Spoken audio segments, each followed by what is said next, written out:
اعوذ باللہ من الشیطان الرجیم، بسم اللہ الرحمن الرحیم۔ کون ہے فاسق؟ الذین، وہ لوگ، ینقضون، جو توڑتے ہیں، عہد اللہ، اللہ کے عہد کو، من بعد میثاقہ، اس کے پکا کرنے کے بعد۔ سوال یہ ہے کہ اللہ کا عہد کون سا ہے؟ وہ فطری عہد جو انسانوں کو پیدا کرنے کے بعد ان سے لیا گیا تھا، دنیا میں آنے سے پہلے ہم سب سے۔ اس کا ذکر سورۃ الاعراف 172 میں ملتا ہے کہ آدم علیہ السلام کی پشت سے اللہ نے سب انسانوں کو پیدا کر کے ایک میدان میں ان کو کھڑا کیا اور ان سے پوچھا کہ کیا میں تمہارا رب نہیں ہوں؟ تو سب نے کہا کہ ہاں، ہم گواہی دیتے ہیں کہ آپ ہمارے رب ہیں۔ من بعد میثاقہ، اس کو پکا کرنے کے بعد۔ پکا کب کیا؟ جب دنیا میں آ کر شعوری طور پر ہم نے لا الہ الا اللہ پڑھا، جب پیغمبر بھیجے گئے اور انہوں نے آ کے یاد دہانی کرائی۔ اور کیا کرتے ہیں؟ وَيَقْطَعُونَ، اور وہ کاٹ دیتے ہیں۔ کیا کاٹتے ہیں؟ مَا أَمَرَ اللَّهُ بِهِ أَن يُوصَلَ، جو اللہ نے حکم دیا کہ اس کو جوڑا جائے۔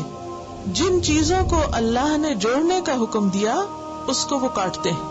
وہ کیا ہے جس کو اللہ نے جوڑنے کا حکم دیا ہے؟ نمبر 1، رشتہ داروں کے ساتھ جڑنا۔ نمبر 2، رسولوں کی مدد کرنا، حق کا دفاع کرنا، دین کے مددگار بننا، دین سے جڑنا۔ جن چیزوں کا اللہ نے حکم دیا کہ ان کو جوڑا جائے ان کو وہ کاٹ دیتے ہیں۔ تعلقات کاٹ دیتے ہیں، رشتہ داروں سے، ہمسایوں سے، یتیموں سے، مسکینوں سے، دین سے رشتہ کاٹ دیتے ہیں، انڈیپینڈنٹ لائف گزارتے ہیں، اپنی منمانی کرتے ہیں۔ وَيُفْسِدُونَ فِي الْأَرْضِ، یہ تیسری علامت ہے فاسقوں کی کہ وہ زمین میں فساد کرتے ہیں۔ فساد گناہوں کے نتیجے میں ہوتا ہے۔ جب انسان اللہ کی مرضی کے خلاف جاتا ہے تو فساد ہوتا ہے، اور مراد اس سے ہے جیسے قتل و غارت، تباہی کرنا، لوگوں کے اخلاق بگاڑنا، یعنی ہر طرح کرپشن پھیلانا۔ اور کرپشن 2 طرح کی ہوتی ہے، ذہنی اور حصی اور مانوی۔ حصی کرپشن کیا ہے؟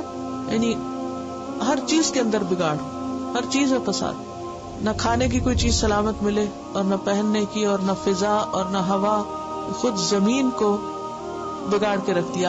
تو یفسدون فی الارض، یہ کب ہوتا ہے؟ جب انسان کے اندر خدا کا خوف نہیں ہوتا، جب انسان اللہ کی اطاعت کے مطابق زندگی بسر نہیں کرتا۔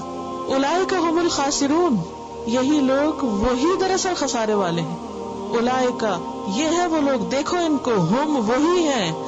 یہ جو ہم دوبارہ آیا اولئک کا کیا مطلب ہے؟ اس کا حصر کے لیے، یعنی they are the ones، یہی تو ہیں الخاسرون، جو خسارہ اٹھانے والے، نقصان اٹھانے والے، لوزرز ہیں۔ اچھا، ہمارے ہاں لوزر کس کو کہتے ہیں؟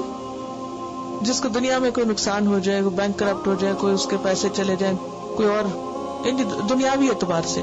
لیکن اللہ کے نزدیک خاسرون کون ہے؟ جو فاسق ہیں، جو اللہ کی حدیں توڑ کر اپنی خواہشات پہ جیتے ہیں، اور اس کا نتیجہ کیا ہے؟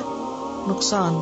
ایک طرف اللہ کی عبادت کا ہم کو حکم دیا کہ لوگوں اللہ کی عبادت کرو تاکہ تم بچ جاؤ برے انجام سے، اور جو لوگ عبادت نہیں کرتے، اپنی مرضی سے جینا چاہتے ہیں، یہاں ان کا ذکر کیا گیا اور ان کا یہاں انجام بھی بتا دیا گیا کہ وہ بچنے والے نہیں، وہ سب کچھ لوز کر جائیں گے۔ تو وَيَقْطَعُونَ مَا أَمَرَ اللَّهُ بِهِ أَن يُوصَلَ وَيُفْسِدُونَ فِي الْأَرْضِ، اور وہ زمین میں فساد پھیلاتے ہیں۔ جب اللہ سے عہد توڑ دیا جائے، اللہ سے تعلق توڑ دیا جائے، جب بندوں کے ساتھ زیادتیاں کی جائیں تو نتیجہ کیا ہوگا؟ فساد، بگاڑ، اور الٹیمیٹ اینڈ کہاں جا کر ہوگا؟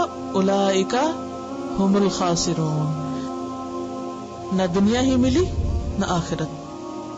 تو نتیجہ یہ ہے کہ یہ سب کام کرنے والے خاسر ہیں، لوزر ہیں، خواہ وہ دنیاوی اعتبار سے بہت سکسیسفلی کیوں نہ ہو۔